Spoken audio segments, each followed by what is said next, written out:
everyone, welcome back to Sunny Live Channel. Thank you so much guys for tuning in. I'm here to update you of what is going to happen on Gomora from the 4th to the 8th of January 2021 on Monday. So don't try to convince Bramike that she isn't a criminal.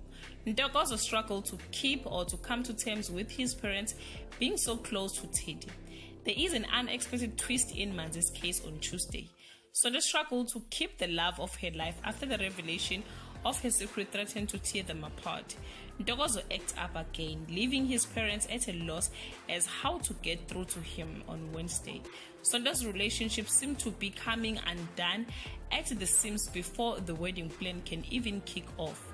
Ntokozo's parents go to the extreme in their attempt to rescue their son on Thursday. Melusi and Gladys Wade prove ineffective to keep their family together. Sonda finds herself the object of rejection by someone dear to her. On Friday, Ntokozo gets into a scuffle with his father and almost knock him out. As this happens, Sonda, conscious, forces her to face the distractions she has caused to others. Guys, this is all I have for today. You can leave your comment below and share your thought.